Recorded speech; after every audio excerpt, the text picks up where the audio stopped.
so there's not a big budget for it. So then Jackie Kennedy was like, wait a second, we have to kind of, let's try to restore the White House. Let's try to bring museum quality, furnishings and things like that. And then from then on, it's been that direction. And so in the private quarters, is that also the White House furniture now? Is it furniture? A little bit. It's the families will bring in stuff, but we work with them. For example, with Laura Bush,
She goes, she was in this church was beautiful.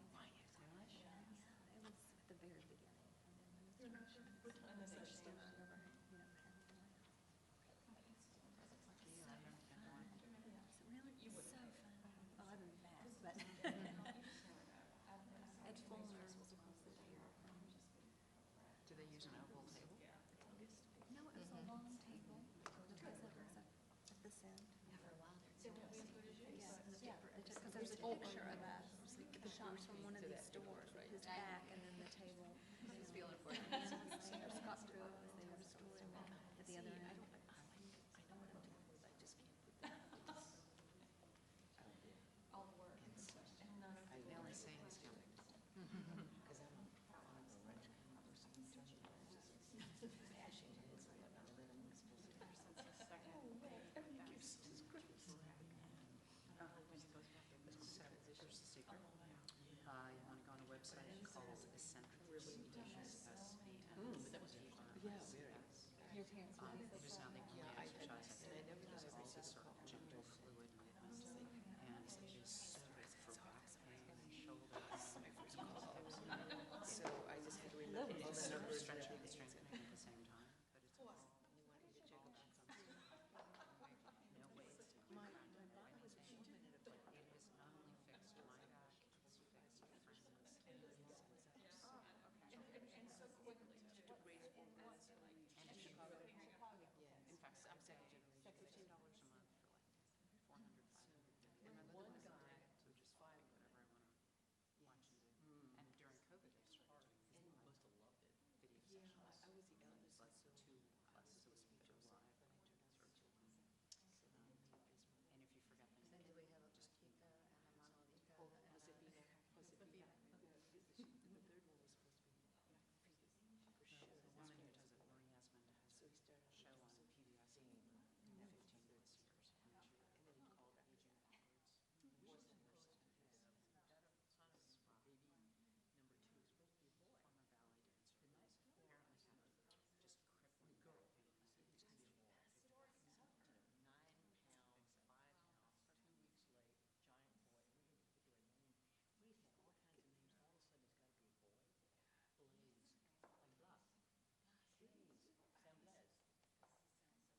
super market. He does very well. He goes to parks and stuff and exercise. We were building it. That's about it.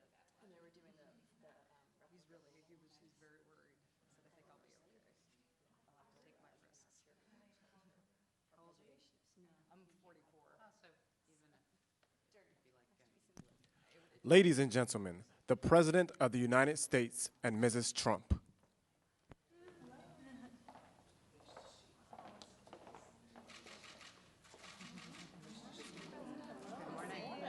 It's a very distinguished group. Fantastic, thank you.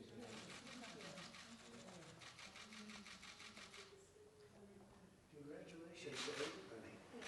You'll even be bigger than you think. We're going to do something that you think you'll be very happy with, which nobody knows. Good morning, everybody. Thank you very much for being with us. This is a big day in many ways, many, many ways. The First Lady and I are delighted to welcome the members of Women's Suffrage Centennial Commission to the White House to celebrate the 100th anniversary of women securing the right to vote. That's something. I want to thank the commission members who have worked tirelessly for 3 years to tell the very powerful story of America's suffrage and America's suffrage movement.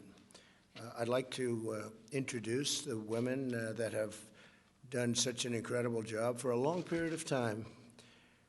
Jovita Carranza, SBA Administrator. Jovita. Right behind you.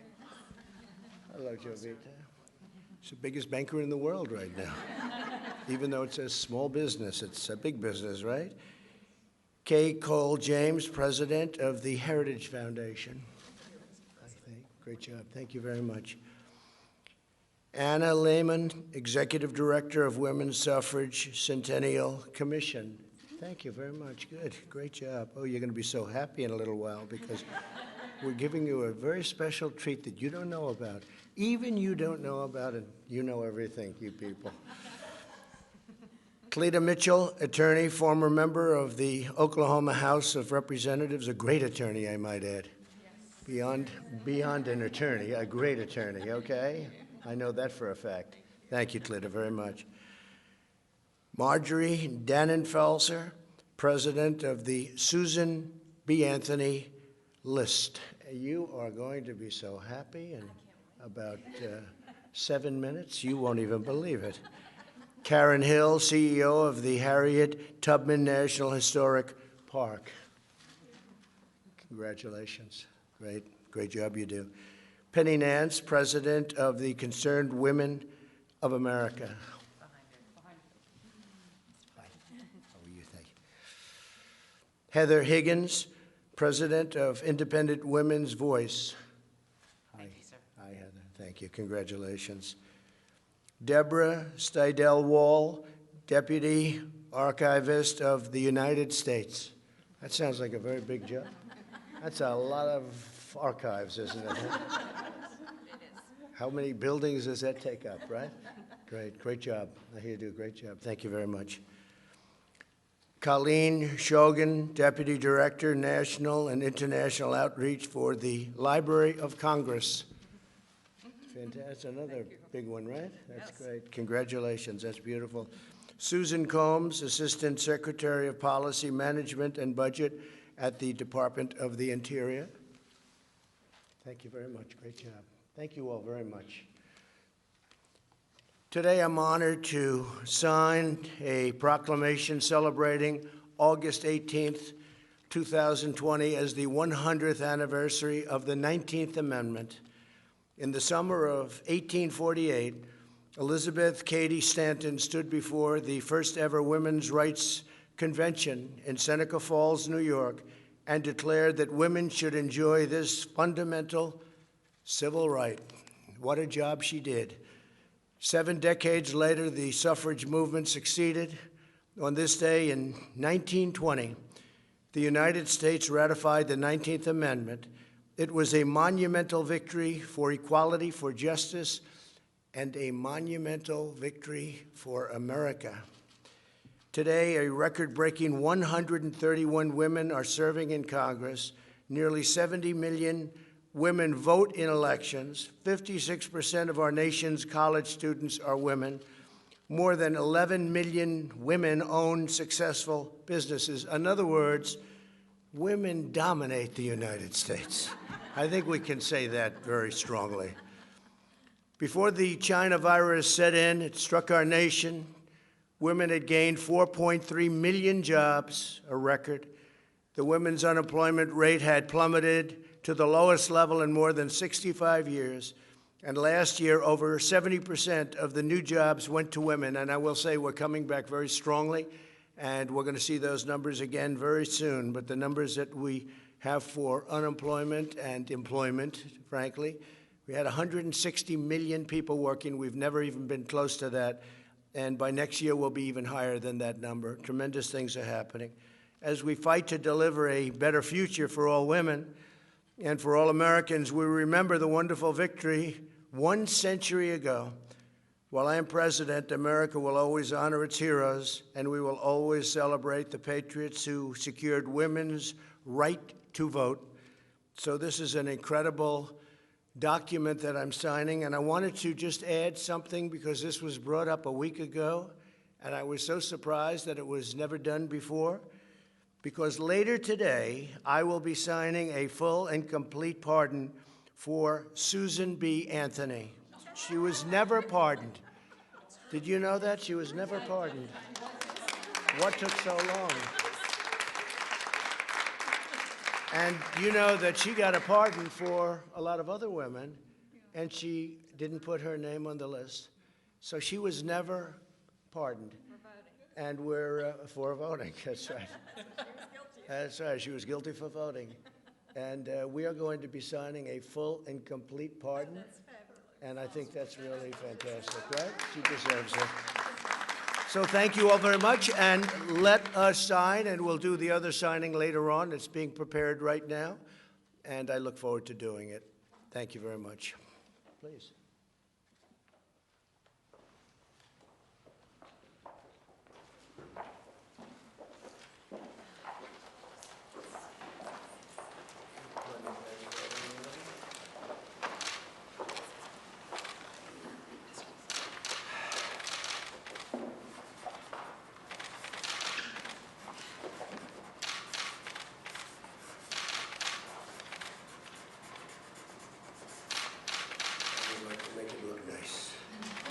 Okay.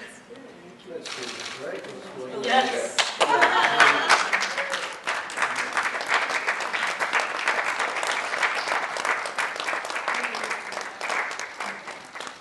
So let's take each of them, Connie.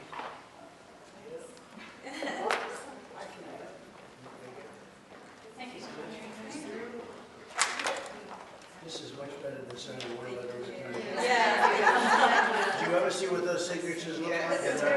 They're not good. They're not good.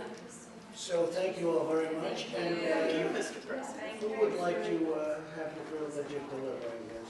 Who would like to have this? Give it to our chair. That's the chair. I think so. Congratulations. Thank you. Let's get a picture. Please, right over here. Come on.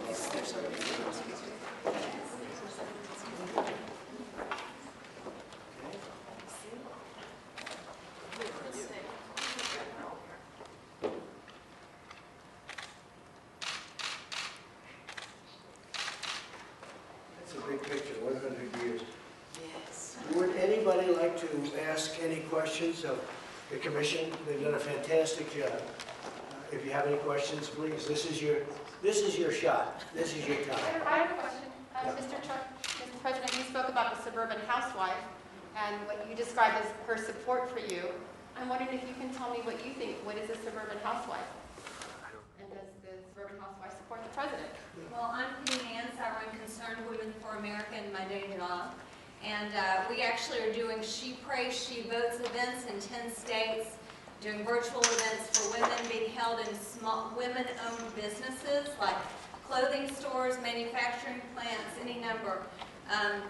Susan B. Anthony was pro-life, and so are we. Women are concerned about their schools reopening. They're concerned about their businesses.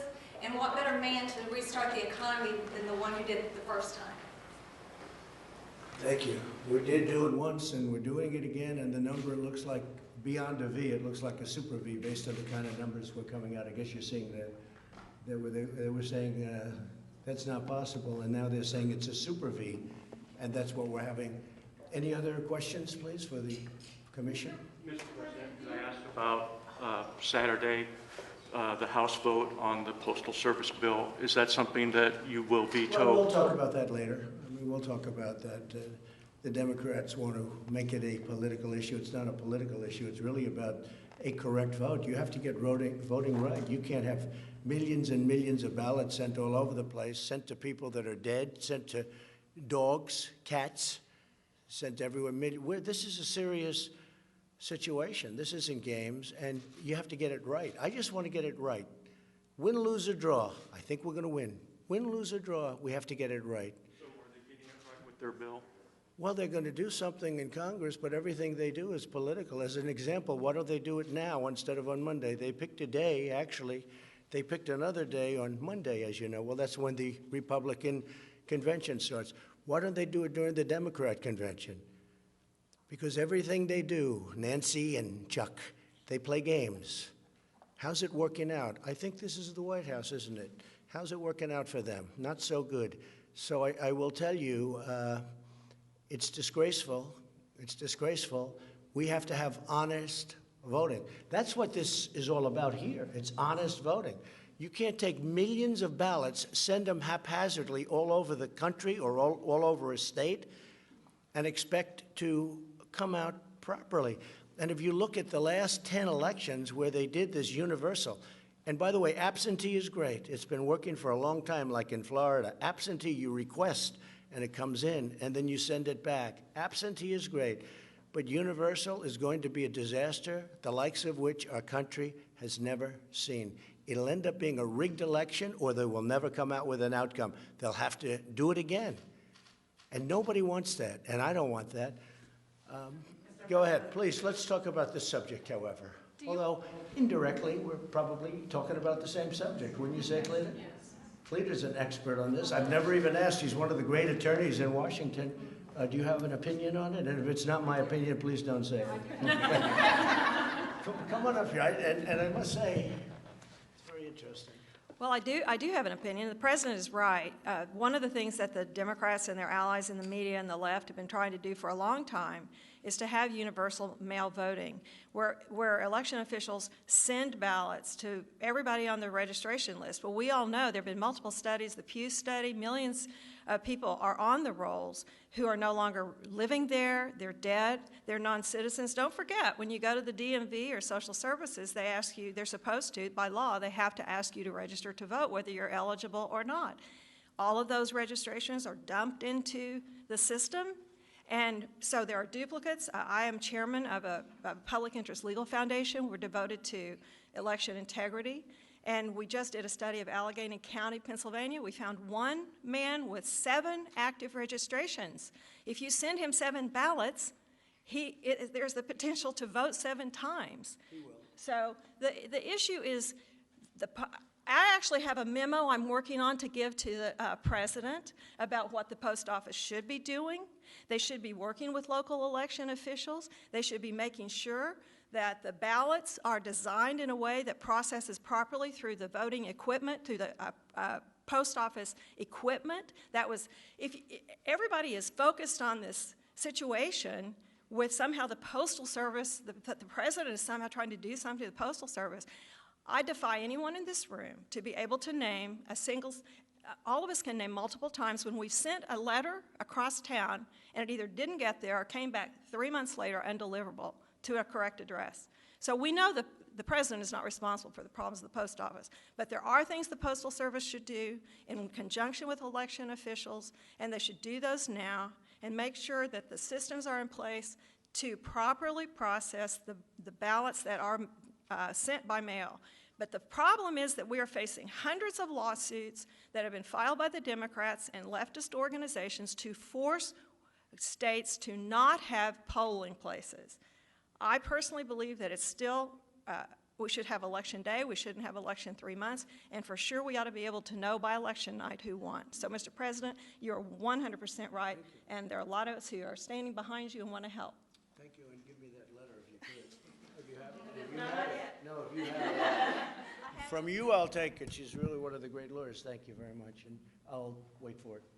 I like it. Can I add to the question Yes, before about please. women? There are a lot of issues where what the president is doing, talking about public safety, which is increasingly a concern for women as they see what is going on, but also policies that he's taken. So the president has done extraordinary things on healthcare. His executive order requiring price transparency, that is an issue that is 88% popular across the country, across party affiliations, across ideologies, across demographics. Among women who are 40 and under, it's a 98% approval issue. Without this president being reelected, that executive order goes away because Congress hasn't yet made it into a law, because it goes into effect in January of 2021. So this has historically been the #1, if not the top 3 issues in the country. And this is the only person who's going to bring price transparency, which can bring down healthcare costs by 40%, revealing what the true prices are of your hospital or your insurance before you have to pay for it, so you can shop, or other people will shop, and that will drive down prices. Enormous issue for this cohort. So women care about a lot of things. So nice that you say that, because they don't speak about it, but transparency is a very controversial issue because doctors don't like it, and frankly, hospitals don't. The good doctors love it, and the good hospitals love it. But Doctors and patients love it. Hospitals, insurers, PBMs, which are the wholesalers that control the pharmacies, right. and pharma, they all have lobbyists all over Washington trying to stop what the president is doing. I've had many people that are really expert at it. They say it's a bigger issue than healthcare itself. It'll save so much money, and it's the full deal. I signed it. It's done. It goes into effect on January 1st. And you're right. If the Democrats get in, they'll probably try and end it. And what a shame that would be, because it was so hard to get it done, and it will save people massive amounts of money. I'm not talking about 1% or 2%. The other thing we just did, you probably heard, is I signed a favored nations clause on drugs, because we have countries in the world, Germany and others, but we have many countries in the world that pay a tiny fraction. I don't mean like 2% less, 10% versus what we pay. You have a pill that will sell for 10 cents in a certain country in Europe that will sell for $2.50 in this country, and it's so unfair to our people. And I signed a favored nations clause, and the drug companies are spending millions and millions of dollars trying to get me not elected. And all it means when you see ads from drug companies, all it means is one thing: the drug prices are going to be coming down 50, 60, 70%, and they never thought anybody would do that. I also signed a rebate clause, so the rebate money, instead of going to the middlemen, who among the richest men in this country, and men and women, I guess, in this country by far, the middleman. The middleman makes more money than the people that produce. At least the drug companies produce something.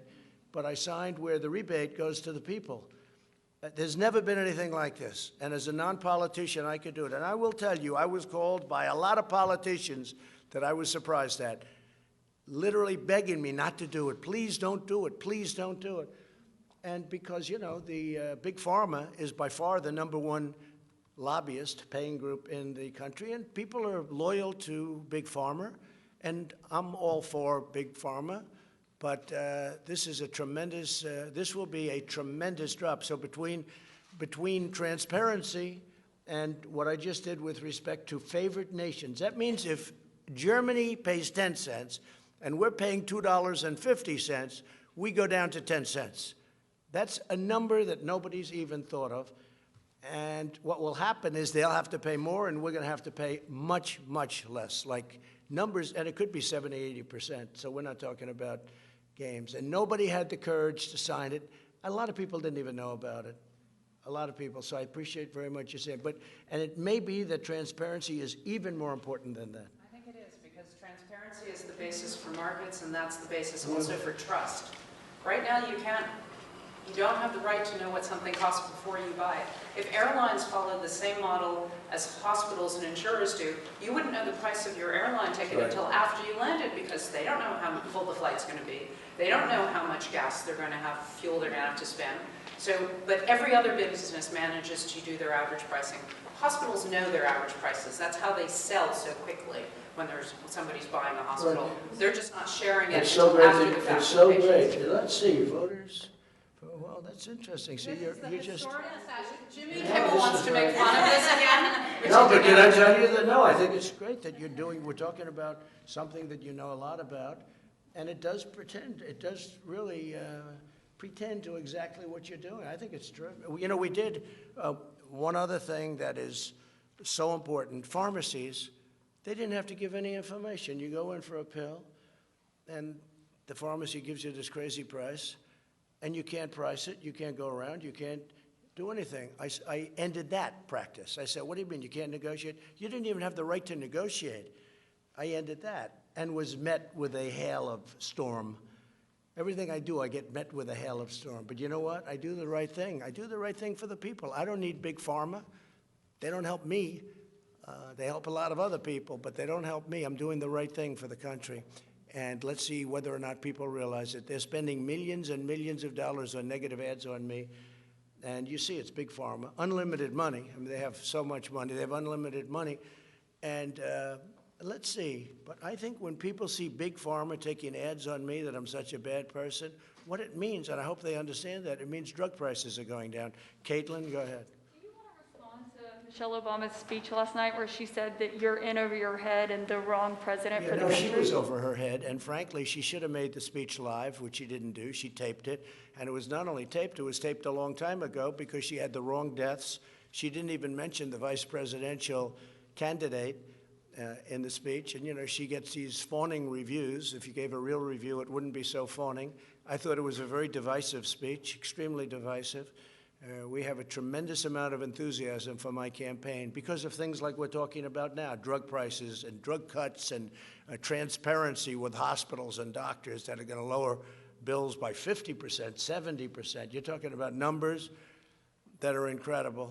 There's a procedure, I won't mention what it is, but there's a procedure where one hospital was charging $2,500, another hospital was charging $32 for the exact same procedure, using the exact same kit, and the people weren't able to go around and even have that option. And it was the exact same. In fact, we did a study, and the one for $32 actually did a better job, okay? How about that? $2,500, $32, and the cheap one did a better job using the exact same stuff. So that's what we're talking about. We're talking about numbers that are incredible. No, I thought her speech was very divisive. And frankly, I wouldn't even be here if it weren't for Barack Obama. See, we're standing in the White House. I wouldn't be in the White House except for Barack Obama because they did a bad job, Biden and Obama. And if they did a good job, I wouldn't be here. I'd be building buildings someplace and having a good time. You compared your response to coronavirus to their response to the H1N1, but well, they have very bad reviews. If you look at the Gallup poll did a review of them. Now, you have to understand, that was a far lesser vicious disease. It was not the same, in the same ballpark. But, yeah, I know. It's also a much lesser disease. But they got very bad reviews. Gallup gave very bad reviews. And by the way, Gallup, at that same time, gave us very, very good reviews for the job we've done. So if you take a look at the Gallup poll from a couple of months ago, we got very good reviews, and they got very bad reviews. They were, I mean, the reviews they got for the handling of swine flu, or H1N1, which Biden calls N1, H1, and I don't even correct him on that. I don't even correct him. I said, nah, that's a mistake you can make, but that's what he calls it. He's got it a little mixed up, but that's all right. Take a look at the Gallup poll, and there were others too. They got horrible marks, and that disease is a much lesser problem. Okay. Mr. President, do you support protesters in Belarus, and do you have a message? Do I support protesters and terrorists? Belarus. Oh, I thought you said protesters and terrorists. And do you have a message for Moscow regarding potential military intervention? Yeah, you have to understand me. I like seeing democracy. Democracy is a very important word.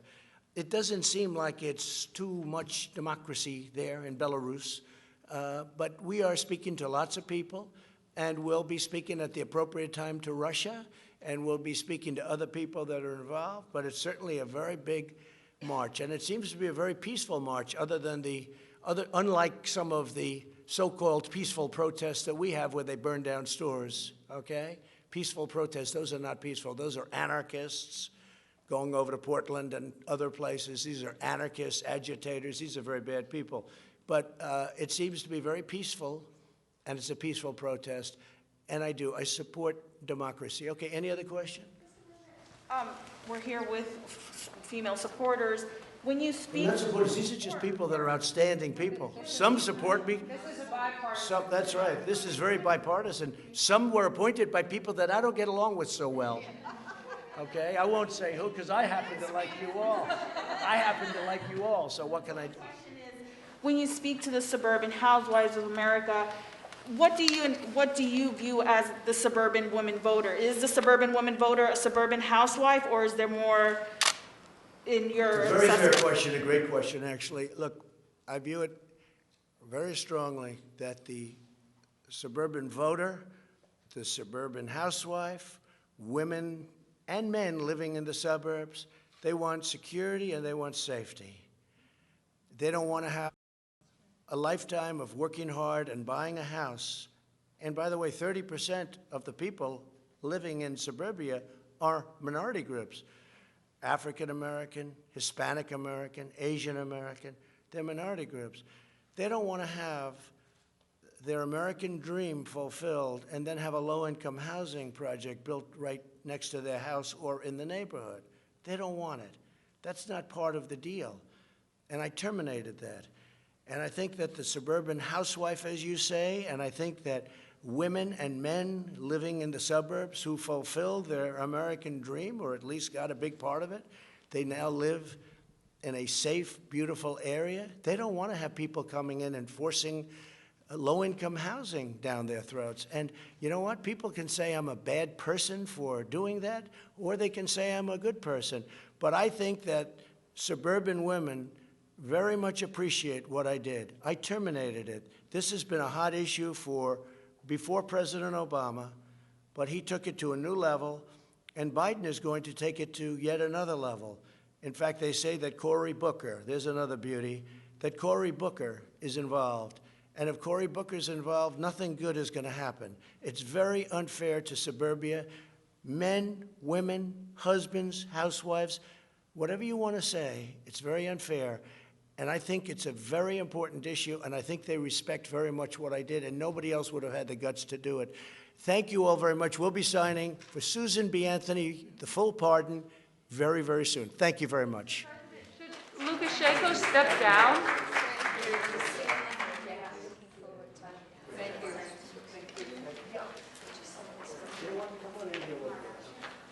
Thank you very much, everybody. See you in a little while. Thank you, Mr. President.